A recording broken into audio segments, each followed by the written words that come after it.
طيب صلوا على النبي. مبدئيا الكيس دي اتعملت على منتج عندنا في الشركه. انا ممكن اعرفكم بنفسي الاول عشان انا ممكن ما يكونش حد عارفني. في ناس كتير ما اتعاملتش معايا دايركت قبل كده.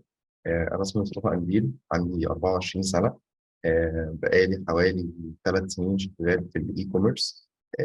كنت شغال قبل كده كونتنت، واشتغلت سوشيال ميديا، واشتغلت ديزاينر، اشتغلت كل الشغلانات اللي ممكن تتخيلوها في نفس المجال اللي احنا شغالين فيه ده. آه، الحمد لله يعني استقريت في الاي كوميرس بقالي حوالي 3 سنين.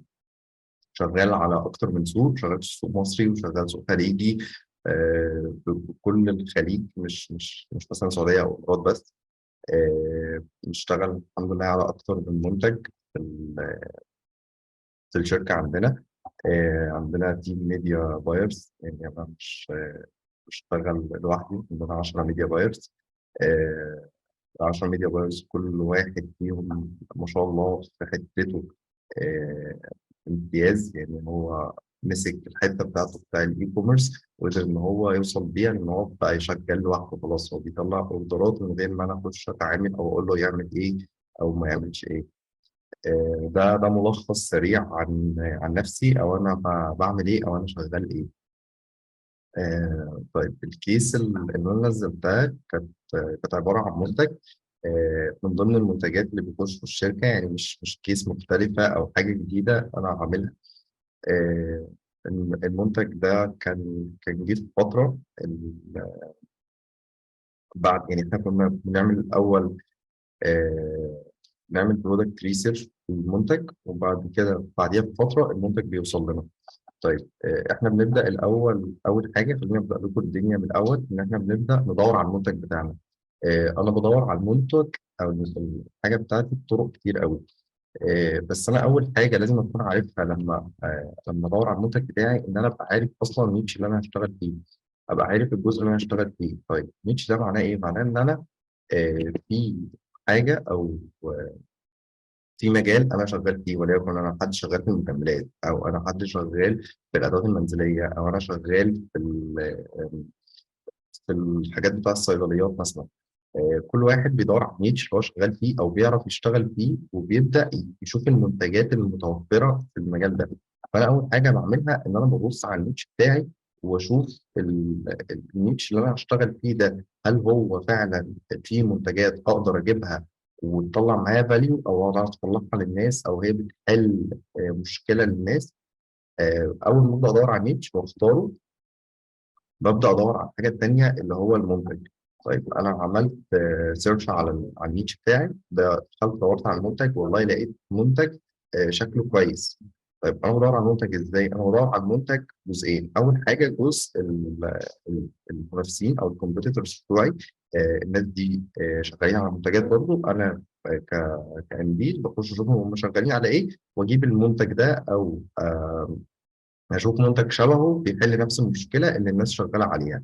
طيب انا بجيبه كده برضه، يعني مش اي حد شغال على اي منتج جيبه، لا انا بشوف الناس اللي شغاله على منتجات والمنتج جايب انجيجمنت او جايب رسائل او بيعمل حجم اوردرات، فابدا اجيب نفس المنتج اللي الناس دي شغاله ايه عليه. فبالتالي انا جزء ان انا بدور على منتج ده بيمر عندي بشويه مراحل. انا اخترت النيتش بتاعي او المجال اللي انا هشتغل فيه. تاني حاجه بصيت على البرودكتس جوه النيتش ده. تالت حاجه انا بصيت على المنافسين اللي عندهم منتجات عليها انجيجمنت عالي، او هم بيبيعوها بشكل دوري او بشكل كبير في الستورز بتاعتهم. طيب انا بعد ما بصيت على المنافسين، انا المفروض اعمل ايه؟ انا المفروض اتست المنتج بتاعي او المنتج اللي انا لقيته. وليكن انا جبت منتج، آه، ولسه المنتج ده جديد، الناس مش عارفاه في السوق كتير. فالطبيعي ان انا هنزله او اقول لهم يا جماعه انا عندي المنتج ده، وبيعمل الحاجات واحد اتنين تلاته، وبيحل المشكله الفلانيه. انتوا ايه رايكم فيه؟ او الناس اشوف هتتفاعل مع المنتج ده ازاي. اه انا عايز او انا مش عايز، او المنتج وحش، او انا جربته في حته وما كانش عاجبني وكده. وانس ان انا عرفت الناس بتتكلم عن المنتج ازاي، او الناس هتنيد المنتج ده اصلا ولا لا، ببدا ادخل في الحته اللي بعدها، آه، اللي هي الادز او الجزء بتاع ان انا جبت منتج، ببدا اتست عليه، فهطلع له اعلانات للناس اللي محتاجه المنتج ده، وبعدين اشوف الناس هتتفاعل عليه ازاي. بعد ما الناس تتفاعل عليه او اشوف المنتج ده كويس ولا لا، هبدا اقول تمام المنتج ده انا هجيبه او المنتج ده انا مش هجيبه. طيب، وانس ان انا اخترت ان انا المنتج ده انا تمام وجبته وهو موجود عندي دلوقتي، فانا هبدا اشتغل عليه. طيب، اول خطوه بتيجي بعد ما المنتج بيجي لي ان انا بسعره. طيب، انا بسعر المنتج بيزد على ايه؟ انا بسعر المنتج بيزد على كل المعطيات الموجوده عندي جوه البيزنس. انا دلوقتي لو جايب السويت شيرت ده او انا بصنعه ب 100 جنيه، فانا هعمل له اعلانات هتكلفني 100 جنيه زيهم، يبقى انا هبيع السويت شيرت ب 200 جنيه. طب لا، انا الاعلانات بس مش هي اللي هتغطي ده، انا عندي ناس شغاله وموظفين وغيرها، فانا هحط كمان 50 جنيه. انا عندي نسبه مرتجعات، نسبه معينه، انا المفروض احط نسبه المرتجعات دي على السعر، فبالتالي انا بدل ما انا جايب السويتشيرت ده ب 100 جنيه وكنت هبيعه ب 200 جنيه، لا انا المفروض ابيعه ب 500 جنيه. اذا انا عندي جزء بيخش في المنتج او بعد ما اجيب المنتج اللي هو تسعير المنتج. طيب، سياسه التسعير كتير جدا، يعني كل واحد بيبقى ليه سياسه تسعير غير التاني، او كل مكان بيبقى ليه شغل غير التاني في التسعير. من الناس اللي اتكلمت عن التسعير كتير جدا وعملت فيه كورس كامل دكتور ايهاب مسلم. وهو من الناس بجد اللي انا بحبها جدا وبحب شرحها، خصوصا في الحته دي. يعني انا اول حد اتعلمت منه جزئيه التسعير ده هو الدكتور ايهاب مسلم. كان بيتكلم على كل حاجه في التسعير، ان انت تسعر بيزد على المنتج، ان انت تسعر بيزد على المنافسين، ان انت تسعر بيزد على على نسبه تسليماتك وشغلك والاوفر هيد بتاعك. فهو واخد فيها جزء كبير جدا. انتوا ممكن تبصوا على الكورس بتاعه على اليوتيوب، هتستفيدوا منه جدا. وانا برضو كنت حاطط بوست عندي على البروفايل ليه علاقه بالتسعير، شارح فيه خطوه خطوه كل حاجه ممكن تحتاجها في التسعير. وكمان عندي شيت، لو انت دخلت على الدرايف هتلاقي الشيت ده بيشرح الجزء بتاع التسعير. طيب، لغايه هنا في حاجه مش واضحه؟ الدنيا كده لحد دلوقتي تمام أظن. طب لو حد في آه، حاجه مش فاهمها او حاجه محتاجني اقولها تاني، انا معاك. هو كده لسه في العموم لسه اه، التفاصيل. انا كل ده بتكلم ان جنرال. بالظبط. آه طيب، يبقى احنا اخترنا اول حاجه، احنا عملنا تيست على المنتج. بدانا نجيب المنتج، انا جبت المنتج وحطيته عندي. آه طب ثانيه، طب محمود معلش ثانيه واحده وهرد عليك على السؤال ده. انا جربت يعني عملت تيست على المنتج وشفت المنافسين وشفت النيتش بتاعي وخلصت كل الحتت دي، وبعد كده جبت المنتج وبدات اسعره. هل انا بسعره بس آه، من دماغي؟ يعني انا مثلا جايب المنتج وبحط عليه ارقام من دماغي؟ لا، انا بجيب المنتج وبحط عليه الارقام بيزد على الشغل اللي انا عملت فيه التيست. يعني مثلا انا عملت التيست ونتيجه الاعلان طلعت 50 جنيه بير ليد، او 50 جنيه بير سي بي بي، او 50 جنيه بير اوردر، ايا كان. فانا الطبيعي ان انا هحط مصاريف الاعلانات اللي هي 50 جنيه. يبقى انا عندي حاجات انا ببني عليها الرأي بتاعي او الشغل بتاعي. انا مش بحط التسعير كده ومش بجيب المنتج كده. هو ده محمود، بس انت بتعمل استيراد المنتج من علي اكسبريس ولا مورد محلي؟ لو لقيت حد، يعني لو لقيت المنتج موجود عندك جوه مصر او عندك موردين جوه مصر، هاته منهم. لو انت مش لاقي المنتج، ممكن تجيبه من علي اكسبريس، بس دي هتسل كبيره جدا يعني. الافضل ان انت تلاقي مورد انت تشتري منه في مصر. وفي موردين كتير، مش واحد ولا اتنين، لو دورت هتلاقي. آه، طيب نكمل. بعد ما جبنا المنتج بدأنا في تسعير المنتج وخلصنا جزء التسعير والجزء بتاع البرودكت ريسيرش. انا عايز اخش في جزء الايه، جزء البلاننج. انا المفروض بخطط ازاي الكامبينز بتاعي؟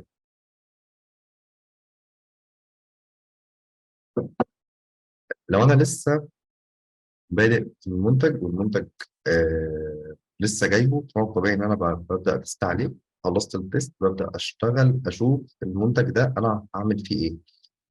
نتيجة التست هي اللي بتبين المنتج ده من الأساس هتبقى البلان بتاعت الشغل بتاعه عاملة إزاي. يعني والله المنتج ده هيبقى سهل وهشتغل عليه كام كامبين، الكام كامبين دول هيعملوا لي كذا أوردر وهخلص الستوك. أو المنتج ده محتاج شغل كتير، فأنا بالتالي محتاجة بلان الخطط، أو محتاجة بلان خطة واضحة على مدار أسبوعين أو 3 أسابيع أو 4 أسابيع أخلص فيه المنتج ده. واحنا المنتج عندنا كان الحمد لله سهل، ما كانش من المنتجات الصعبة الرخمة اللي بناخد فيها وقت. فبدأنا أول حاجة بجزء البلاننج أو بجزء التستنج. احنا بدأنا تيستنج على الفيسبوك، دي كانت البداية. وقبل ما نعمل التيست ده احنا كان لازم نبص على الحتة بتاعة الفانل بتاعة الموقع. يعني ايه؟ في ناس كتير جدا ما بتشوفش حتة الفانل دي، او بالنسبة لها الحتة دي عادية. طب حتة الفانل دي بتقول لي ايه؟ انا دلوقتي لو انا عندي موقع، فانا كعميل بخش مثلا موقع، فبلاقي المنتجات قدامي. المنتجات دي باخدها وابدا اخش على المنتج، اعمل مثلا اد تو كارت او باي ناو او ايا كان انا بعمل ايه. بعد ما بخش خطوه بيدخلني على الكارت دي بتدخلني خطوه ثالثه اللي هي البيمنت. خطوه البيمنت دي بتدخلني في خطوه رابعه اللي هي ان انا احط بيمنت ميثود لو في دفع اونلاين. في خطوه خامسه ان انا اكد العنوان والى. فدي كلها على بعضها اسمها فانل لغايه لما بيجي لي صفحه الثانك يو ان هو اهلا وسهلا، احنا حجزنا لحضرتك الاوردر، ممكن تراك الاوردر من هنا. الفانل الطويله دي مش بتبقى لكل البيزنس كويسه. يعني ايه؟ يعني مثلا امازون عشان تخش تشتري انت بتخش على الموقع وبعد كده تحط المنتج في الكارت وبعد كده تخش الكارت تعمل اوردر وبعد الاوردر تخش تضيف العنوان وبعد العنوان تضيف البيمنت ميثود سواء سي او دي او سواء فيزا وبعد السي او دي او الفيزا انت بتخش بتدخلك على صفحه الايه التراك او بيدخلك الاول على صفحه لو انت هتاكد العنوان او في عنوان تاني او كده وبعد كده التراك لو انت هتتراك الاوردر. فانا بالتالي بعدي بخطوات كتيره جدا. انا ممكن ابقى عامل الخطوات كده وما الاقيهاش جايبه معايا نتائج. ليه؟ العميل زهق. انا دخلت من اول خالص العميل، دخلته في واحد اتنين تلاته اربعه خمسه سته زهق. طيب لو انا مدخله في فانل قصيره او حاجه قصيره، لا هو بيخلص ويطلع، بيخلص ويطلع، بيخلص ويطلع. يعني هم 3 صفحات. والله هو دخل عمل باي ناو ودخل على التشيك اوت والتشيك اوت دخلت على ثانك يو شكرا جدا خلصنا الفانل. فانل طويله او فانل قصيره مش دي القصه. انا هعمل الفانل امتى او لمين؟ انا ممكن يبقى عندي منتج انا مش محتاج فيه ان الناس تبقى بتاخد وقت في ان هي تشتري. ليه؟ هو منتج ترفيهي من الاخر، انا ممكن اشتريه او ممكن ما اشتريهوش. أنا مش عايز العميل يختار كتير، لا خش اشتري. عندك البوتون اهي قدامك طويله عريضه، دوس عليها هيخليك تشتري المنتج، خلاص شكرا. وفي منتجات تانية انا ما اقدرش اخلي الفانل فيها قصيره. ليه؟ عشان عايز العميل يحط كل الديتيلز. وليكن مثلا ما انا لو ببيع براويز والبرواز ده في الوان وفي مقاسات وفي كاستم وفي قصه، فمش طبيعي ان انا هعمل له فانل قصيره. ليه؟ لان هو مش هيبقى يختار حاجه، فانا هرجع اكلمه في فون اقول له والله حضرتك طالب الاوردر مننا والاوردر ده احنا محتاجين ناكده، فهقعد معاه نص ساعه في التليفون ااكد معاه اوردر. وهو لو كان خلصه على الموقع في الفانل الطويله كان هيوفر معايا الوقت ده. فهي مش فكره طويله او قصيره قد ما هي فكره انا بجيب يعني منتج ايه او بعمل ايه. طيب انا دلوقتي هو في حد فتح المايك؟ ماشي. آه طيب انا دلوقتي خلصت من حته الفانل، خلصنا الفانل كلها. قلنا ان احنا هنعمل فانل قصيره عشان العميل هو كده كده منتج ترفيهي، يعني مش منتج اساسي او حاجه انا محتاجها تبقى فيها فانل طويله عشان العميل يشتري. لا انا عايز الفانل قصيره على قد ما يقدر ويقدر فيها العميل ان هو يخش ويشتري من غير ما يبقى فيها هاسل بالنسبه له او الموضوع مزعج. خلصنا حته الفانل دي، بدانا نخلص جزء السي ار او في البرودكت بيج. انا عايز العميل يبص على ايه في البرودكت بيج، وبدانا نظبطه ونظبط البرودكت بيج كستراكشر كامله من اول الصور لغايه البيج اللي هتتحط، لو في جي اي اف هيتحط، لو في ريفيوز وايا كان. حته السي ار او دي طويله وممكن اقعد اتكلم فيها كتير، فانا مش هرغي في حته السي ار او دي. بس انتوا تعرفوا ان احنا بدانا الاوبتمايز الصفحه على قد ما نقدر عشان نوصل لاحسن شكل عميل ممكن يخش يحبه ويبقى ريسبونسيف بالنسبه له في الموبايل. طيب خلصنا الفانل دي وبدانا في الجزء الثاني اللي هو بتاع التست. واحنا بنطلع الكامبينز، احنا بنطلع اول كامبينز بتبقى بسيطه جدا، يعني بنحط فيها سواء كرييتيف او التارجت او نوع الكامبين. كل حاجه بتبقى بسيطه، يعني انا بخش اعمل كامبين كونفرجن عادي جدا، وممكن ما احطش فيها تارجت خالص واطلعها بكرييتيف عادي خالص او باكتر من كرييتيف، بحيث ان انا اعرف انه كرييتيف كام. حته مرحله التستنج دي بتقف فيها الناس، في ناس كتير جدا بتعمل تيستنج باكتر من طريقه، ما عندهمش طريقه معينه للتستنج. وهي في الحقيقه هي ملهاش ستاندرد، يعني مش هتقول انا النهارده هتست بالطريقه الفلانيه، لا، ممكن تست باي طريقه ممكن تتخيلها. انت ممكن تست بكرييتيفز، صور، ممكن اتست بفيديوهات، ممكن اتست بكوليكشن، ممكن اتست باي نوع انا محتاجه والاقي جاب نتائج. بس هي الفكره ان انا ابقى فاهم انا بتست ازاي. المايند سيت بتاع التستنج مش بس ان انا بغير نوع الكامبين او بغير ده CBO او ABO، لا انا بغير بحط بادجت، لا انا بغير البليسمنتس، لا. المايند سيت بتاعك لازم في التستنج لازم تبقى في ان انت تجرب اكتر من كرييتيف واكتر من شكل، تحط اكتر من بين بوينت في البوستس، تشوف الموقع بتاعك او الفان بتاعتك لو فيها مشاكل.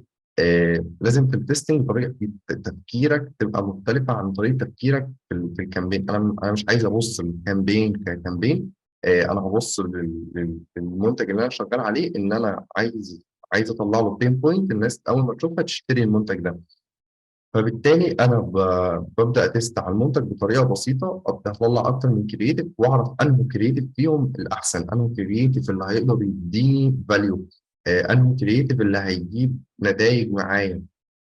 الموضوع ممكن يكون بالنسبة لك في أول مبهم أو أنت مش واضح لك قوي، بس صدقني تغيير نوع الكامبين أو زيادة البادجت أو أيا كان مش ده الكور بتاع التستنج، يعني مش ده الحاجة اللي فيها التستنج 100%. وانت برضو جرب، يعني انا ما بقولكش تجرب بالطريقه الفلانيه، انا بقول لك انا جربت ايه. احنا بنجرب الحاجه البسيطه، انا جربت اكتر من كرييتيف واكتر من فيديو واكتر من صوره واكتر من كوبي واكتر من هوك جوه الكوبي، عشان اعرف ايه الحاجه الكويسه وابدا على اساسها اتراك الحاجه الكويسه دي واسكيل بيها. طيب، انا زي ما ظبطت حته الكامبين، انا كان لازم اظبط حته الموقع واتراك الناس اللي داخله على الموقع، فكان لازم احط UTM جوه الكامبينز بتاعتي. طيب، UTM ده معناه اللي هو اللينك اللي بيخليه اللي بيخليه يتراك العميل دخل من انه اعلان وانه كامبين وانه اد كرييتيف، وبيخليها تراك كل حاجه. ولو مش عارف الحته دي، فانا ممكن اشرحها مره تانيه او ممكن انزل فيها بوست اشرح لكم يعني ايه UTM وبتعملوه ازاي والحاجات دي كلها. بس فاحنا كان لازم نتراك العميل، كنا حاطين UTMs في الكامبينز عشان نعرف كل عميل او الديموغرافيكس بتاعته والحاجه بتاعته بتشتغل ازاي. ده كان اول يوم تيستنج، ودي اول حاجه عملناها، ان احنا كنا عارفين المنتج وسعرناه وبدانا في الفانل بتاعته، طلعنا اول يوم تيستنج. طبعا احنا قبل ما نطلع تيستنج او نطلع اي حاجه احنا لازم نحط الميتريكس اللي على اساسها هنكمل في الكامبين كده او مش هنكمل. يعني ايه هنكمل في الكامبين كده او مش هنكمل؟ يعني انا الكامبين دلوقتي صرفت 50 جنيه، طب اوقفها ولا اسيبها؟ طب انا الكامبين CTR بتاعها 2، اسيبها ولا اوقفها؟ طب انا التشيك اوت عندي كتير، اسيب الكامبين ولا اوقفها؟ انت بتبقى باصص لقدام بعد كده انا المفروض اعمل ايه. فاحنا الحاجات دي كلها بنبقى عاملين لها شيتس صغيره، الشيتس دي مكتوب فيها ان والله ان الكامبين لو عملت 1 2 3 المفروض اعمل 1 2 3 بيزد على ان الجروس بروفيت جوه المنتج ده قد كذا، فانا ما ينفعش اعلى عن الحته دي. فكذلك في كل حاجه جوه الكامبين انا ببدا افكر فيها، انا ببدا افكر لا انا المفروض الكامبين انا بكسب في المنتج ده قد كذا، طب انا عشان اطلع حاجه صح فانا المفروض اطلع الCPV قد كذا. طيب هو انا اصلا الCPV ده عشان يطلع قد كذا المفروض اجيب كام تشيك اوت وكام اد تو كارت، واقيس الكونفرجن ريت بتاع الكونت فيو، واقيس الكونفرجن ريت بتاع الاد تو كارت، واشوف كام في الميه من الناس اللي الاد تو كارت او التشيك اوت بيخشوا لي يشتروا. آه، ده لغاية دلوقتي أنا عايز أعرف لو حد مش فاهم أو في حاجة مش واضحة يقول لي عشان أكمل معاكم. أنا بس عايز أسأل سؤال بسيط. اسألني سؤال بسيط. بالنسبة للتستنج، مرحلة التستنج هي خدت منكم يوم واحد بس صح؟ أه كان يوم واحد. انتوا التست مرت باللاندنج بيج ولا الكرييتيف ولا انتوا كان ايه بص بقى، صلى الاساسي على في النبي. التيست؟ صلى على النبي، انا اقول لك على حاجه ممكن ما تسمعهاش كتير. تمام. اي حد بيقول لك تيستنج، هو بيقول لك تيست في 3 ايام. يعني انت حصل، ده تقريبا، حقيقي. يعني تقريبا مفيش حد في الدنيا بيقول لك تيست في يوم. دي العبد لله يقول لك تيست في يوم. ليه؟ عشان المنتج، بص، في منتجات بتاخد 3 ايام عادي. يعني انا في منتج بديله اكتر من مرحله في التستنج، بغير في حاجات كتير، بس في منتج بيبان من الاول. انا مش كل منتج عندي بيطلع بنفس المنتج ده. انا عندي منتج ممكن اغير له كريتيف ما يجيبش، اغير له برودكت بيج ما يجيبش، اغير له فيديوز ما يجيبش. ابدا ادور في اليو جي سي، ابدا ادور في الانفلونسرز، ابدا ادور في اكتر من حاجه عشان اطلع المنتج ده. ابدا اطلع له بيت بوينتس ثانيه ممكن يشتغل عليها. فما تفتكرش ان هي بتيجي كده، لا. انا لو المنتج ظهر من اول يوم، انا مش همانع ان انا اسكيل عليه في اول يوم. انا ما عنديش اي مشكله، ومش اول يوم كمان، ده انا ممكن اول ساعتين او جاي مطلع فيهم المنتج كله، خلص الستوك. لكن لو المنتج تقيل او عايز وقت من التست، لا، لازم ياخد حقه في التست طبعا. يعني هو في معايير، اذا المعايير دي اتحددت خلاص وصلت لها، في جولز تحدد في التيست، انت ممكن تسكيل مباشره، مش شرط آه، تستنى 3 ايام بمعنى خليني صح. خليني اقول لك مثلا ان انت لو شغال دلوقتي وبتست على منتج، والمنتج ده جايب لك 20 اوردر، الكوست بالاوردر 10 جنيه، تفتكر ده محتاج تاني يوم تيست؟ لا طبعا.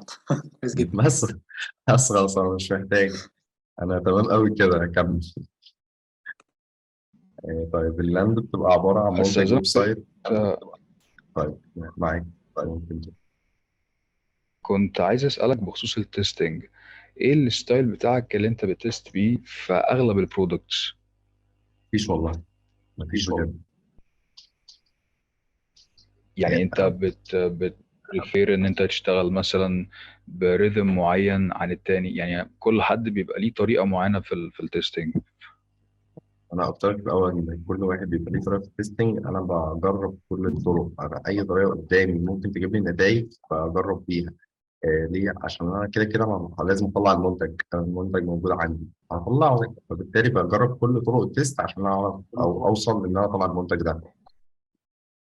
ايه مثلا طرق، يعني ايه طريقه منهم؟ يعني لو امثله عشان بس اتحط في الصوره. كمثال، مثلا انا دلوقتي عايز اتست منتج، فاول حاجه بعملها ان انا بطلع الكامبين بتاعتي، بطلعها بكرييتيف فيديو. في ناس تانية تقول لك لا، انا مش طالع بفيديوهات، انا طالع بصور. في ناس تالتة تقول لك لا، انا عايز اطلع اول كامبين سي بي او.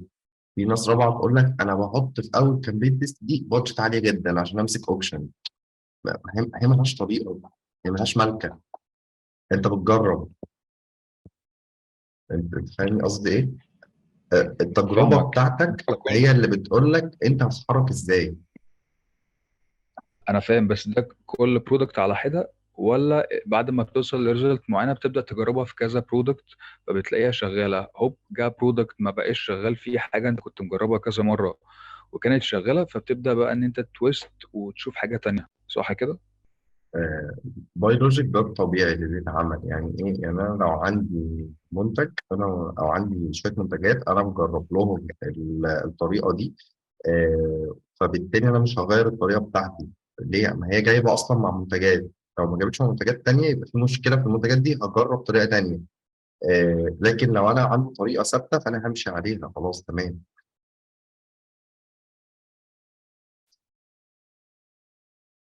طيب، في حاجه تاني، في حاجه تانية حد عايز يقول حاجه؟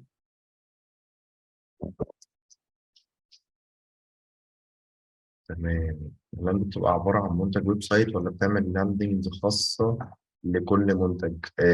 لا، أنا بكستمايز كل منتج لاندنج. حتى لو هما جوه نفس الويب سايت. يعني عندنا المبرمج بيعرف إن هو بيكستم كل برودكت بيج لوحدها عادي، ما في مشكلة. مش عارف إزاي إن المنتج ده فيه بوتنشال، لأن حضرتك قلت إن أنت عندك موقع منتج. طب إيه البادجت المناسبة للتست مثلا لو المنتج أعلى؟ لو المنتج أعلى من 200 جنيه، إيه البادجت المناسبة؟ وهكذا. طيب، عرفت إن المنتج فيه بوتنشال زي ما قلت من شوية. حمزة تقريبا هو اللي كان بيسأل. إن أنت لو المنتج ده باين قوي قوي قوي، هيبقى ظاهر قدامك على الداشبورد. يعني لو منتج الكوست بير بيرشيس بتاعه 10 جنيه، فأنت خلاص هو منتج وينر. أنا مش محتاج إن أنا أهري فيه كتير. والموقع فيه منتجات كتير، انا بشتغل على كل منتج على حده، يعني انا مش بشتغل على المنتجات كلها مره واحده. فببقى عارف المنتجات اللي شغاله والمنتجات اللي مش شغاله، والمنتج اللي بيتست والمنتج اللي ما يتعملوش تيست دلوقتي وراكنه شويه، المنتج اللي ينفع في الصيف والمنتج اللي ينفع في الشتاء، المنتج اللي بيطلع في المواسم، المنتج اللي ما بيطلعش في المواسم. طب ايه البادجت بالنسبه للتيست مثلا؟ لو في اعلى من، لو المنتج اعلى من 200 جنيه، ايه البادجت؟ ما هي الفكره ان انت ما عندكش بادجت مناسبه للتيست. في ناس بتتست ب 5000 جنيه، وفي ناس بتتست ب 10000 جنيه، وفي ناس بتتست ب 100000 جنيه. كل حجم بيزنس او كل حجم كيس على اساس الحاجه بتاعتها. انا ما ينفعش اجي اقول لك مثلا انا والله بتست ب 20000 جنيه، انت مش هتقدر تتست ب 20000 جنيه. فلان مش هيقدر يتست ب 20000 جنيه. بس انت عندك استراتيجيه في التست، ما تفكرش دايما بايه اللي المفروض، فكر دايما لا، انا المفروض ان انا افكر ازاي هوصل لان انا تيست اصلا. طب انا هجرب التيست ده واشوف هينفع في ايه او مش هينفع في ايه. لا يعني، بس انت كده ابتديت على منتج اصلا وانت مفترض انه هينجح معاك الكميه بتاعته، ولا انت عملت تيست على ثلاث اربع منتجات حاسس الكلام اللي جيت المنتج انه هيمشي ومش ده اللي بيحصل دايما، ولا انا دخلت متاخر؟ لا، انت فاتك حته طويله سيكا. ان انا شرحت كده البرودكت ريسيرش والتيست لا، انا شرحت حته طويله كده. انا بريكورد الميتنج ده، فممكن اخلص وانزله او ما انزلوش يعني، احتمال كبير ما ينزلش عشان انا بتجد فيه جامد جدا. بس احنا قلنا الحته دي. آه، طيب في اسئله تانيه ولا اكمل؟ كان عندي سؤال يا مصطفى، لو تسمح لي يعني. اتفضل يا احمد معاك. بخصوص جزء الكرياتيف عموما في الفاشن في مصر، هل حته الانفلونسر جينيتد كونتنت، ان انت مثلا بتاخد كونتنت من انفلونسر وتطلع عليه بيت اد تبقى افكتيف زي الانفلونسر اللي بتتعامل معاه بشكل منفصل يعني، ك تديله يو تي ام مثلا وتاخد منه لا مش فاهمك، اليوزر، مش فاهمك خالص، ممكن تقول السؤال تاني؟ زي مثلا لما بنعمل يوزر جينيتد كونتنت بيبقى فيه انفلونسر جينيتد كونتنت، بتاخد كونتنت من الانفلونسر ذات نفسه وبتطلع عليه بيت ادز في تمام. الفاشن مثلا. تمام تمام. وصلتك؟ هل جربتها قبل كده وكانت مؤثرة ولا؟ انا جربتها في المنتج برضه اللي قدامك ده، بس في الفاشن انا ما جربتش الحته دي، انا ما جربتش انفلونسرز في الفاشن. انا كل يعني شغلي في الفاشن الناس، عادي، مش انفلونسرز. مظبوط، يعني في حاجات تانية جربتها وكانت افكتيف يعني. ناجحه 100%. يعني انا لو ينفع افتح لك الداشبورد بتاعتها لك، اوريك اليو تي امز. انا كنت مسمي بكل اسم انفلونسر اليو تي ام بتاعه. انا عندي مثلا اسماء الانفلونسرز كده تحت بعضهم، وجنبهم كل واحد جايب نتائج قد ايه. كانفلونسرز ولا كالكونتنت بتاعهم بتطلع عليه ادز؟ يعني هو مثلا عمل الكونتنت ودخلته الاثنين. الاثنين. الاثنين. تمام، مظبوط، شكرا. ال- النتائج جابتها في الريتارجتنج اكتر ولا في الاكوزيشن؟ ده برضو سؤال كان اتسال في التعليقات. شفته. لا، في الريتارجتنج طبعا انت عملاق. قلت بس لو المنتج كده كده في الاكوزيشن هو يعني بيأكوز الناس كلها. هتلاقوا برضو بتاع الانفلونسر شغال، مش هتلاقوا في اي مشكله، لو شغال عادي جدا، مش هتحسوا حتى بالفرق. بس لما تيجي تجرب فعلا الريتارجتنج هتلاقي اليو جي سي او الانفلونسرز في الريتارجتنج رهيب رهيب رهيب رهيب يعني. ده عظيم لحد دلوقتي. طيب انا والله يا جماعه نفسي انزل لكم الريكورد، بس بجد الموضوع هيبقى صعب. انا كل شويه اوقف الميتنج حتى حد يجي جنبي بتاع، فالموضوع صعب قوي. ممكن ابعته على الميل، الموضوع برضه يبقى اصعب عشان ارفع 100 ميجا تقريبا على الميل، ده الموضوع حوار تاني. طيب حد عنده اسئله تانيه او اكمل؟ ممكن اكمل. طيب في ايه تاني؟ ادفع ضرايب. انا والله يا جماعه نفسي والله ادفع ضرايب وابعت تاني. لغايه دلوقتي في حد عنده حاجه يسالها؟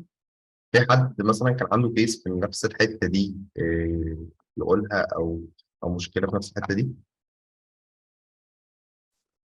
اللاندنج بيج اللي كانت في مرحله التيست، السامبل لاندنج بيج، هي كانت مش اي حاجه، سامبل سيمبل لاندنج بيج، صور وكونتنت.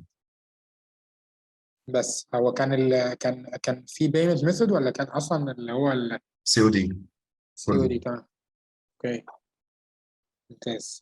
تمام. طيب مش عايزك تطبق نفس الكيس على كل الحاجات اللي انت بتقابلها بعد كده. ان اقولها لك تاني، دي كانت كيس في منتج، احنا في منتجات تانية ما بيحصلش كده نهائي نهائي، وبنتشقلب عشان نعمل حاجة. انا فاهم كل منتج وكل حاله لها كيس تانية خاصه بيها. بالظبط كده. مصطفى حسن ريز هاند. طب لو محتاج حاجة ممكن تفتح المايك تقولها عادي.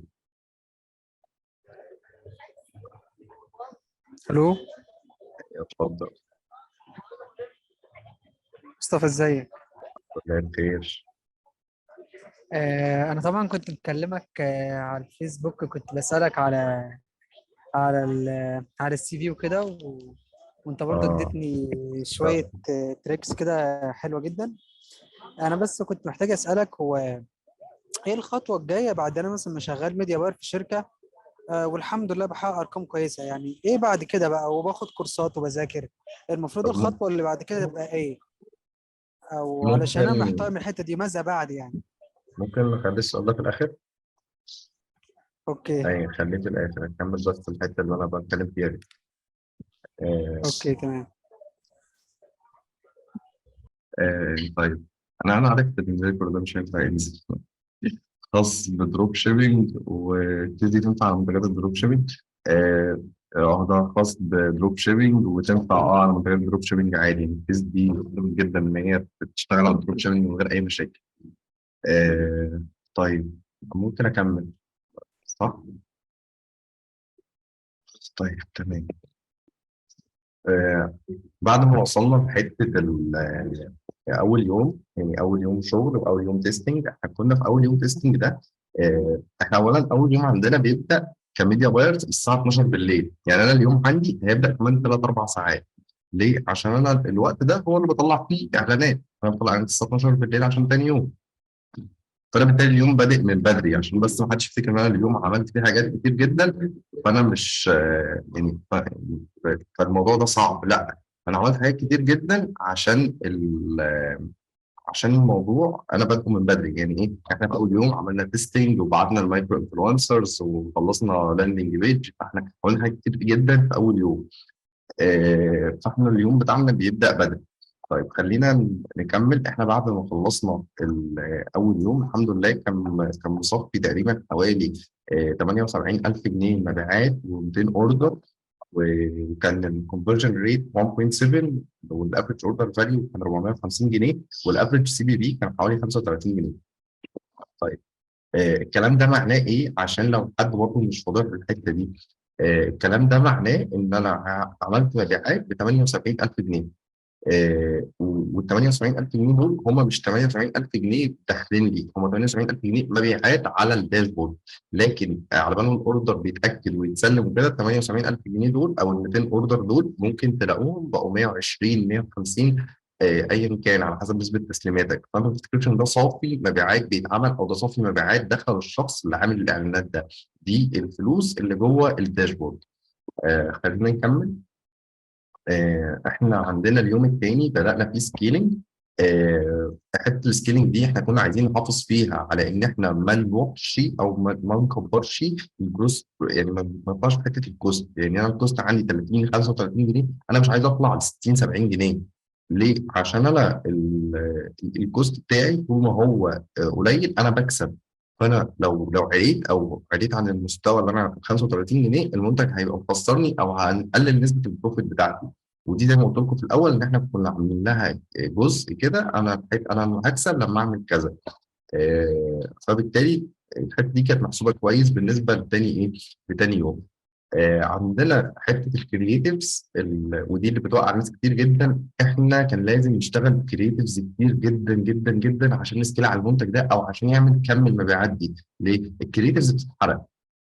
يعني ايه بتتحرق؟ يعني انا ممكن اشتغل على الكرييتيف في اسبوع، التاني اتحرقت. اسبوع التاني اتحرقت، يوم التاني اتحرقت، خصوصا لو بتصرف فيها فلوس كتير. وبتزود اصلا ان الشخص يشوف. يعني مثلا انا شفت نفس الفيديو مرتين، خلاص انا زهقت، مش ما توريهوليش تاني. طب انا غيرت الشخص، بدل ما كان بيشوف الفيديو مرتين الشخص بيشوف الفيديو مره، مره ونص، مره بس، بقى بيشوف مره وفيديو تاني. فبالتالي الناس بقت بتغير لها الفيديوهات، بدأت تشوف المنتج أو تحبه. احنا الحمد لله عندنا استوديو كامل في المكتب. الاستوديو ده بنصور فيه المنتجات بتاعتنا كلها.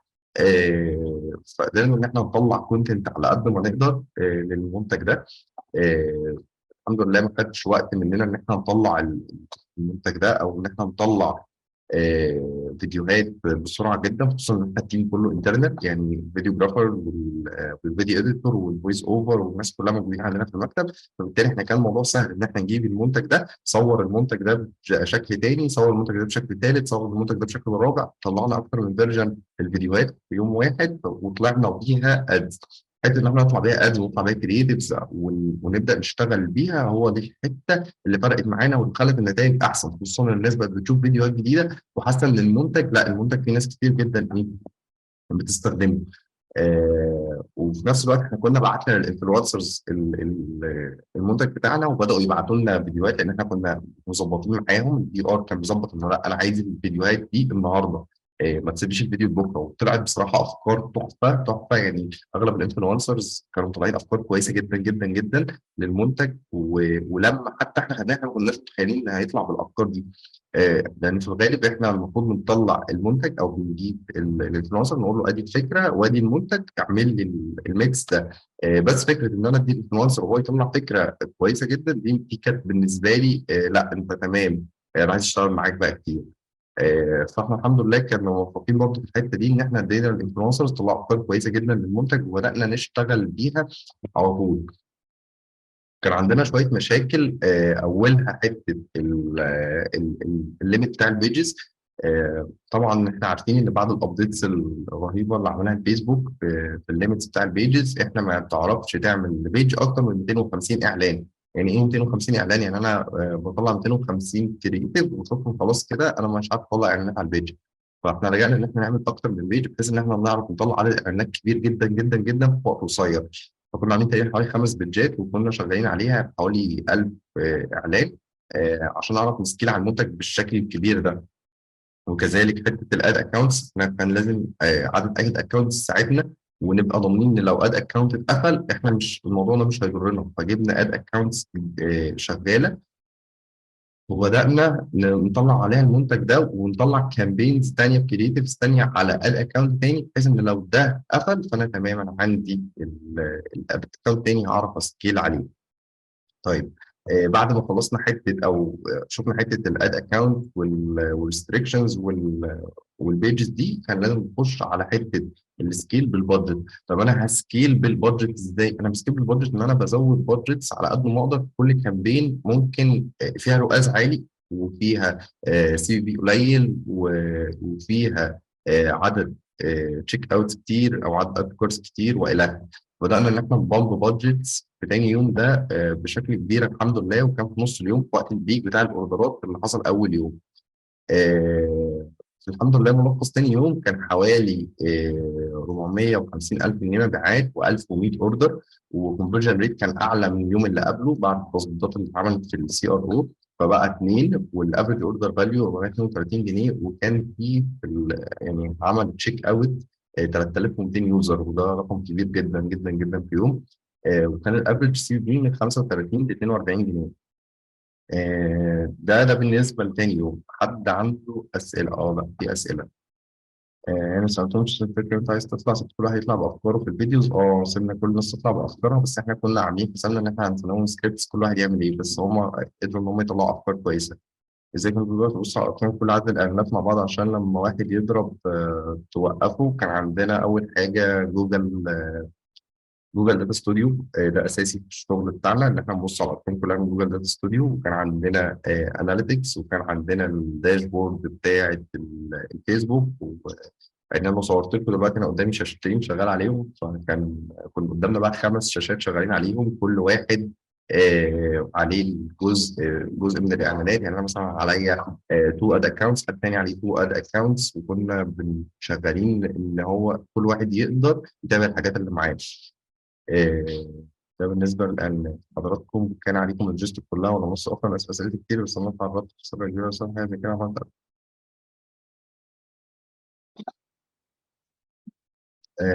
اولا احنا كنا اللوجيستكس كلها جوه المكتب عندنا. يعني احنا اصلا عندنا كل الاوبريشن.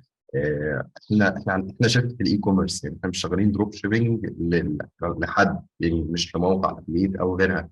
لا احنا شغالين لنفسنا، فاحنا بالتالي اللوجيستكس كلها عندنا. والحمد لله شغالين بقالنا حوالي 4 سنين. فاحنا كل الحاجات دي احنا مرينا بيها قبل كده، وعدد الاوردرات اللي كان بيطلع ده مش عدد اوردرات كبيره. الحمد لله كنا كاسرين الرقم ده كمان. بس دي كانت كيس من ضمن الكيسز اللي عندنا. إيه، فاحنا لا احنا اللوجيستكس والحاجات كلها كانت بتاعتنا. وكان كلها شغلنا. والحمد لله الحمد لله احنا محققين نسبة تسليمات كويسة جدا، وما كانش ينفع حتى ان احنا نسكيل بالحجم ده، واحنا مش عارف، واحنا عارفين ان احنا مش هنكفر نسبة التسليمات او عدد التأكيدات دي. لان احنا لو كنا عملنا كده كان الدنيا باظت معانا. بالنسبة لصرف المبالغ اولا الليميت ده ما كانش موجود ايام ما كنا بنسكيل المنتج ده. الكيس دي بقى لها سنه ونص تقريبا، ما كانش لسه موضوع الليميت ده موجود نهائي. آه، حتى بعد ما هو موجود الليميت، احنا الموضوع بالنسبه لنا برضه مش ايشو دلوقتي، بسبب الحمد لله ان احنا عندنا شركات بره مصر في الخليج. فاحنا بنصرف عادي ممتاز. الموضوع مش مقتصر على مصر بس. فموضوع الليميت ده ما كانش مشكله بالنسبه لنا زمان. بس حد عنده اسئله في الحته دي؟ معلش، هو موضوع الليميت بتاع الادز على البيج ده 250 اد في نفس التايم يعني؟ ده 250 في الصفحه كلها. هي ما تقدرش تعمل اعلان على الصفحه اكتر من 250 اعلان. يعني كده البيج مثلا لو انا شغال في برودكتس معينه وعملت 250 اد، بعد كده اعمل بيج جديده يعني؟ مم. انا ما اعرفش حوار الليميت ده بصراحه. يعني ده الحاجه الوحيده اللي كانت بنشتغل عليها عشتنا زمان. يعني دي كان اول حاجه نكدت علينا. انا هقول لك انت ممكن تجيبها منين كمان. انت ثانيه كده، انا فاتح الاد مانجر. هتلاقي عندك في الاد مانجر حاجه اسمها اد ليميت بالبيج. اد ليميت تمام. بالبيج دي هتجيب لك كل بيج عندك ليها كام راننج اد وكام اد ليميت وكده. بس ده ملخص حته الاد ليميت. كل اللي اتغير من مرحله التست لمرحله السكيلينج كان هو بس الكرييتيف، صح؟ اللاندنج بيج زي ما وانواع هي. وانواع الكامبينز طبعا. احنا مسكين بكل انواع الكامبينز، اي بي او، سي بي او، ودايناميك، وكل حاجه ممكن تتكلم كنا مسكين بيها. عاش. طيب يوسف، آه، لو سؤال في الموضوع تمام، لو بره الموضوع خلينا نخليه في اخر الفيديو. حد عنده حاجه تانية محتاج يقولها؟ حد عنده اسئله في اي حاجه جوه الحته دي؟ انا معاك كل اي اسئله. لو جوه الحته دي انا معاك.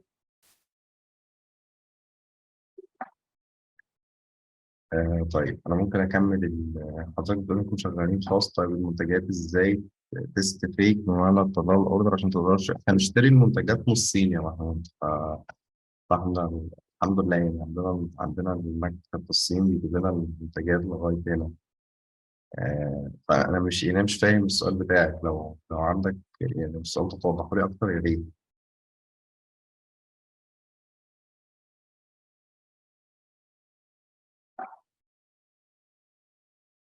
ممكن تفتح المايك يا محمود، لو ما عندكش مشكله تفتحه وتتكلم عادي.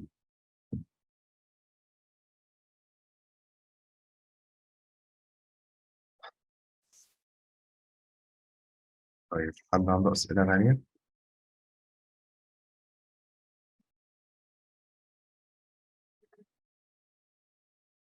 مفيش اسئله يعني. الو. قول يا محمود انا معاك. اتفضل. المقصود دلوقتي يعني في منتجات في علي اكسبريس كتير جدا، فانا دلوقتي عايز اشتري منتجات عشان اشتغل عليها. فانتوا بتشتروا على طول وبعد كده تعملوا يعني تطلعوا على حملات، ولا بتعملوا فيك تيست بحيث تعرف المنتج ده هيبيع معاك ولا لا؟ ده المقصود من بالنسبه السؤال. انت من اول الميتنج موجود اه، من اول ولا الميتنج دخلت؟ موجود. طب ما شرحنا حته البرودكت ريسيرش دي، يعني انا شرحنا احنا بنعمل ايه في الاول. ايوه، انت عملت ريسيرش، بس اه الفيك تيست ده، هو انا مثلا جبت البيد تيست. منتجات. لا انا باخد المنتج يعني ابدا اتست من غير ده، اشوف المنتج ده، انزل له اعلان مثلا، افكتيف. اشوف هيجيب اوردرات، اساسي. اه ممكن اخش على جروب مثلا، لو انا هشتغل على منتج طبي اخش على جروب الناس عايزه بتشتري في حاجات طب، واسالهم ايه رايك في المنتج ده. المهم ان انا اعمل تيست.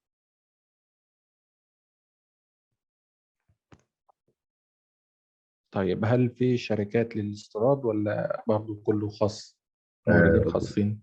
يعني مثلا كله لو انا كمحمود او عايز ابدا ان انا اجيب، يعني عملت التيست ولقيت المنتج هتبدا في بتاعي شغال مصر؟ كويس.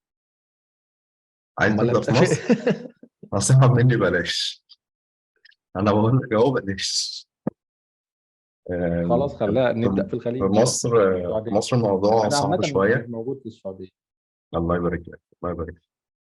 آه، في مصر الموضوع صعب شويه قوي، في حوار الاستيراد ده بجد. يعني السعوديه والخليج كله ما واجهناش نفس المشاكل اللي موجوده في مصر، خصوصا الفتره دي بسبب حوار طبعا الدولار والقصص بتاع التعويم والحاجات دي. نأمل في الله يعني إن الموضوع يعدي على خير، وإن إحنا نعرف ندخل المنتجات أكتر، أو نعرف حتى نطلع المنتجات اللي موجودة في المينا في فترة قصيرة، ما تقعدش وقت طويل. ولكن هي فعليا الموضوع في مصر صعب. يعني لو أنت يعني عايز تشتغل في حتة بره بعيدا عن الجزء بتاع مصر ده. طيب، في نقطه الاستيراد، هل في شركه معينه ترشحها لنا؟ لا، شركة استيراد لا، احنا الشغل عندنا برايفت والله برضه. أنا عارف، لو ينفع حتى أتكلم في الحتة دي هقول لك، بس أنا للأسف ما ينفعش أتكلم في الحتة دي. تمام، شكرا جزيلا، شكرا. آه، مصطفى مساء طيب. الخير. مساء النور. عامل ايه الاخبار؟ تمام. الحمد لله مساء الخير. بخير. انا كان عندي سؤال. رؤيتك ايه الفترة اللي جاية في خصوص مسألة الاستابيليتي والبرايسنج؟ استابيليتي في ايه وبرايسنج في ايه؟ يعني انت عارف ان في احيانا في عقود بتتم تكون طويلة الاجل، تمام، او انت مثلا بتعمل كامبين على مم. برودكت معين أو ستوك معين، وطبعا الكامبين بيكون له فاليديتي معينة، جاست مثلا 1 ويك، جاست 2 ويك مثلا، تمام. وفي بيحصل مثلا دروب في الاسعار خلال الفتره دي. تقدر تتجاوزها ازاي او تعالجها ازاي؟ بص، انا هقول لك على حاجه لطيفه جدا. التسعير بتاعك من البدايه هو اللي هيبين انت هتمشي ازاي، والستوك اللي عندك هو اللي هيقول لك ان انت ماشي صح او ماشي غلط. يعني ايه؟ يعني انا مثلا وليكن عندي ستوك 1000 قطعه، فانا ال 1000 قطعه دول انا مسعر القطعه ب 100 جنيه. وانا ماشي او انا شغال، لقيت الدولار مثلا قل، او في حصل تعويم، او ايا كان اللي حصل ايه، حصل مشكله يعني. فانا عايز اغلي سعر الايه، المنتج. صح ده اللي قصدك عليه؟ اه. فانا دلوقتي قدام نارين، اما ان انا اعلي سعر المنتج وابوظ الكامبين بتاعتي اللي شغاله والدنيا تمام، او ان انا اخلص الستوك ده بسرعه بحيث ما تاثرش بشكل كبير من اللي حصل او التعويم اللي حصل. وكده كده انت هتتاثر لما تيجي تشتري بضاعه جديده. يعني ايا كان، سواء بعت بغالي بعت برخيص، انت هتتاثر لما تيجي تشتري بضاعه جديده. لو بتشتري قماش او بتصنع حاجه فيها قماش، فمثلا الفتره اللي فاتت القماش كان ب 100 جنيه، القماش زاد 20%، بلا هدف، بلا هدف حرفيا، هو زاد 20%. انا رايح ازيد 20%. فحته ده رغبة الاستابيليتي. تجار ولا ده رغبة تجار ولا ماركت نيدد؟ لا، رغم التجار. بص، هو الدنيا واقفه، الدنيا واقفه عليهم، واقفه وحشه، فهم مش عارفين يتصرفوا ازاي، ما عندهمش اي حلول. الغرفه التجاريه حتى مش مديهم حلول، يعني نعمل ايه ما نعرفش يتصرفوا. فبالتالي بيغلوا على المستهلك. المستهلك ده اللي هو المصنع، في المصنع لما يروح يشتري قطعه، بدل ما كان بيشتريها ب 10 جنيه يشتريها ب 15 جنيه، فهيجي لك المستهلك بدل ما يصنع لك الحته ب 100 جنيه هيصنعها لك ب 200 جنيه. خلاص هي يعني هو عشان خلصت. يقاوم الركود بيرفع السعر؟ اساسي. حتى لو هو مش شغال هيقول لك ما تجيش تشتري، ما هو خام عندي. اي وقت بقى الدنيا غلت، الدنيا نزلت، الدنيا هو خام كده كده عندي، هو مش خسران حاجه.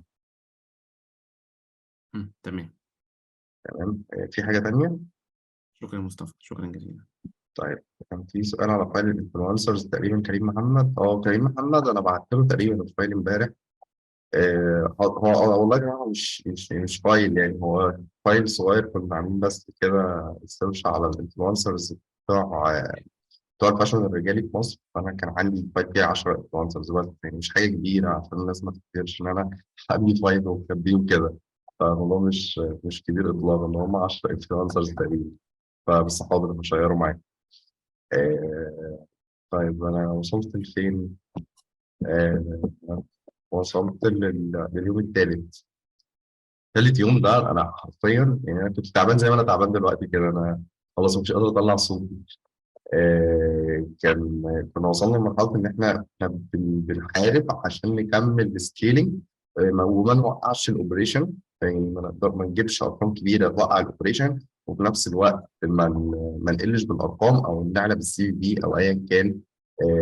فتالت يوم كانت الدنيا عاديه جدا جدا جدا زي تاني يوم، بس احنا كل اللي كنا عايزين نعمله ان احنا ندبل اكس، دبل التارجت اللي احنا جبناه اليوم الثاني.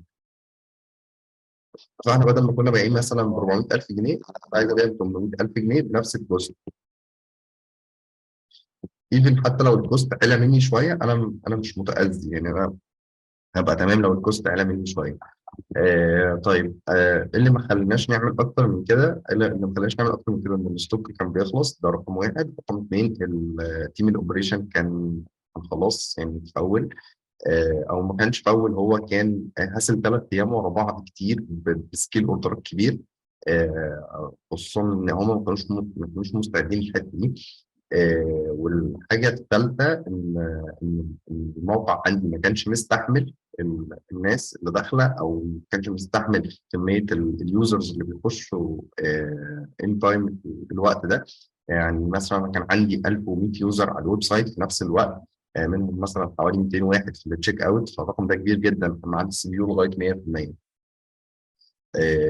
هو ده هي دي رقم ثلاثه. رقم ثلاثه كل اللي عملناه ان احنا سكيلينج بالبادجت وده نصرف فلوس. احنا صارفين تاني يوم تقريبا، ثالث يوم يا ربي، حوالي من 5 ل 10 حوالي 100,000 جنيه تقريبا. ده اللي صارفينه تالت يوم. عاملين مبيعات بحوالي 840,000 جنيه، وجايبين حوالي 2,154 اوردر. والكونفرجن ريت برضو كان ازيد من داي 1 وداي 2 بعد ما حسنا الجزء بتاع السي ار او في البرودكت. الحمد لله يعني. والكوست كان الى حد ما كان ثابت، ما علاش مننا قوي. ده ملخص الكيس في الجزء بتاع البرفورمانس، او من غير ما نخش في حته الاوبريشن والجزء اللي بنتكلم فيه عن ان احنا ازاي قدرنا ناكد الاوردرات وازاي قدرنا نطلعها ونسبه التاكيدات ونسبه التسليمات والقصص دي. فانا كده تقريبا خلصت. ما عنديش اي حاجه تانية. عايز اسمع اسئلتكم، لو حد عنده اسئله، لو حد عنده اي حاجه حتى بره الموضوع ممكن يقولها وانا هجاوبه عليها. طيب انا كنت حابب بس اشارك في اول بوينت اللي هو ان انت تتعرف علينا وكده، بس للاسف كان عندي مشكله كده في المايك. فانا خالد، انا عندي ميديا ايجنسي، بشتغل كونتنت كريتور كفيديو وفوتو والكلام ده، متخصص كوميرشال. بس مؤخرا يعني الدنيا طبعا مش ظابطه قوي في حوار الاقتصاد عامه يعني. فبصراحة بقى لي فترة كنت بفكر إن أنا أشتغل في أي برودكتس معينة. حاولت أدور على حاجات كده أشتغل فيها مثلا برضو كإي كوميرس وكده. ومن هنا وأنا بدور تقريبا شفت البوست بتاعك اللي هو بتاع الكيس دي. فبصراحة برضو يعني أنا ما عنديش أي اكسبيرينس في موضوع الإي كوميرس عامة. والبرودكت ريسيرش ده اول مرحله ابدا بيها، طبعا انا تايه مش عارف اعمل فيها ايه. فلو في اي اختصار سريع كده للحاجات دي تساعدني ان انا ابدا بيها، هكون شاكر ليك جدا يعني. صلى على النبي. انا على ممكن انا ممكن اقول لك تبدا ازاي، بس انا زي ما قلت لك هي مش فكره انت تبدا ازاي او تعمل ايه. هي تمام. الفكره في طريقه تفكيرك ذات نفسها هتوصلك لفين. يعني ايه؟ يعني انا لو بفكر في الموضوع ان هو برودكت، والبرودكت ده انا هشتغل عليه او هجيب حاجه تزود لي دخلي والى اخره، مع اول خطوه واقع انا هقعد مش هكمل شغل. طب انا بفكر اعمله كبزنس، وانا لا انا هبني لاين سكول وهبدا اشتغل عليه وهبدا اطلع اوردرات، عايز اكبر المجال بان انا اعمل تيم عندي في الان هاوس وابدا اجيب المنتجات اصورها وابدا اطلع اوردرات مع التيم الاوبريشن والى. فهلاقي الموضوع احسن يعني. عارف حتى ان انا عندي رود ماب او عندي بلان انا ماشي عليها الى 3 شهور 4 شهور 10 شهور ايا كان هي شكلها عامل ازاي. آه، فانت دايما بتصلها ان انا عايز ابدا ماي بزنس. انا هبدا ماي بزنس ده ازاي؟ ايفن حتى لو مش هتشتغل في منتجات وهتشتغل في اي مكان ما هتشتغل، لا هو انا داخل بزنس، انا مش داخل اعمل سبوبه بكام منتج ابيعهم فيزودوا لي دخلي، او الدنيا نايمه فانا عايز اجرب كام منتج. هو الدنيا نايمه، الدنيا لو اشتغلت انت هتعمل ايه؟ ما انت هتسيب الحاجه اللي انت بداتها ترجع لها تاني هتلاقيها خلاص وقعت شكرا. لا لا بالظبط، آه، ده اللي انا اقصده فعلا، يعني اللي هو آه، ان جنرال. آه، هي ان جنرال انت لازم تبص للموضوع باوفر فيو ان انا عايز اشتغل، انا عايز اعمل البيزنس بتاعي، هو انا هعمله ازاي؟ وعايز اقول لك برضو ان التفكير كبزنس ما يخلكش تبص قوي او يخليك تتسرع قوي في كل حاجه. ليه؟ لان انا مثلا ليا ناس صحابي الناس دي قدروا ان هم في وقت قليل يعملوا الاونلاين بيزنس بتاعهم ووقعوا. هم وقعوا ليه؟ والله هم وقعوا عشان هم ما كانوش مخططين كويس للحاجه اللي هم بيعملوها. آه، طب انت عايز تيجي تشارك؟ فبالتالي انا لو فكرت في الاونلاين بيزنس بتاعي ان هو ماي اون بروجكت، فخلاص تمام انا الدنيا هتكبر معايا او هعرف اكبر البيزنس ده. طب لو انا ما فكرت فيه كشخص عادي انا عايز اعمل سبوبه، فما تحلمش ان انت تعمل حاجه. لا لا، هو مش المقصد من سؤالي حوار سبوبه او هعمل مثلا بوم ببرودكت معين والموضوع انتهى. لا لا، انا اقصد بزنس مستمر معايا يعني. بزنس وايز انت المفروض تقرا بزنس وايز الاول، يعني لازم يا اما تنزل تشتغل في شركه شغاله اي كوميرس، يا اما تمام. تشوف حد من اصحابك تتعلم منه، يا اما تفكر كبزنس المفروض انت هتبدا الحاجه ازاي، وبعد كده اقدر اقول لا انا هفتح بقى وهعمل كذا. لكن هتخش انت كده بايدك انا داخل اعمل اونلاين بزنس، فصدقني مش هيبقى بالنسبه لك كويس. اكيد طبعا. طيب في حد عنده اسئله تانيه لو عايز؟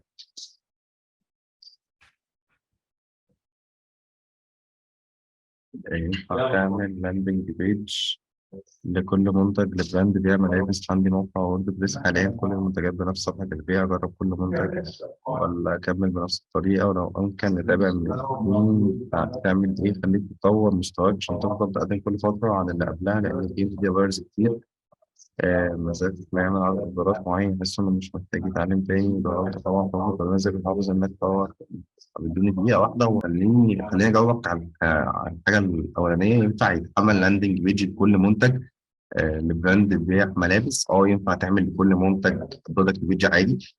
ومش كل المبرمجين هيقدروا يقولوا لك ان انت تعرف تعمل نفس يعني برودكت بيج مختلفه في نفس الموقع. كله هيسهل دماغه او هيريح دماغه ويقول لك لا انا هي برودكت بيج واحده. لا انت تعرف تكستمايز عادي يور اون برودكت بيج زي ما انت عايز بالطريقه اللي انت تحبها، وطبعا من السي ار او يبقى صح او انت شايف ان الحاجه صح. انا الفتره دي بتابع الناس كلها، يعني انا بذاكر كل اي حد بيقدم كونتنت انا بذاكره. مش بشوف ان ده مثلا حاجه قليله، ان انا مثلا لو حد اقل مني في الخبره في عدد سنين وبيقدم كورس انا هروح احضر الكورس ده ليه؟ عشان ممكن يكون بيقول معلومه انا مش عارفها او هو داس بايده في حاجه تانيه انا مش عارفها. فانت ما تتكبرش على العلم. لازم تدوس بايدك في كل الحاجات.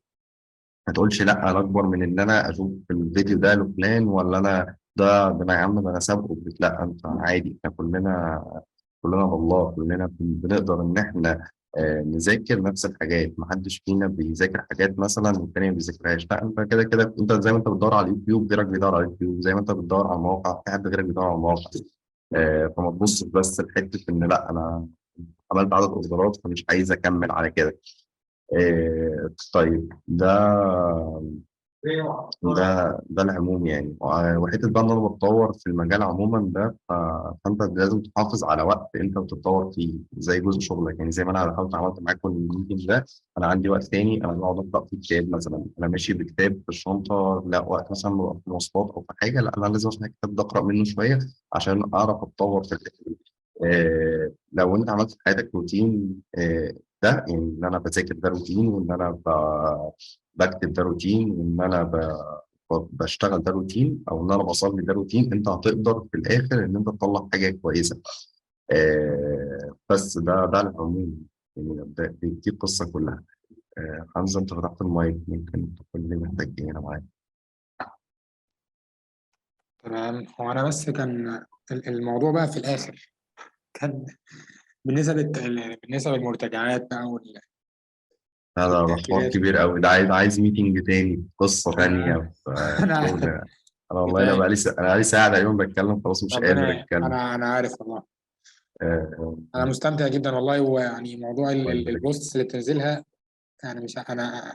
يا شباب، انا اتشرفت بيكم كلكم جدا جدا جدا. اتمنى ان انتم تكونوا استفدتوا بالميتنج ده. يعني عارف ان هو ممكن يكون في كلام كتير مش مترتب، بس انا كان لازم اشرح الموضوع كله عشان كان في ناس مش فاهمه، وكان في ناس محتاجه تفاصيل اكتر. انا بجد حاولت ارد عليهم. اتمنى ان انا اقدر ان أنا انزل لكم الريكورد بتاع الميتنج ده. وشكرا ليكم كلكم جدا. شكرا جزيلا، شكرا. شكرا.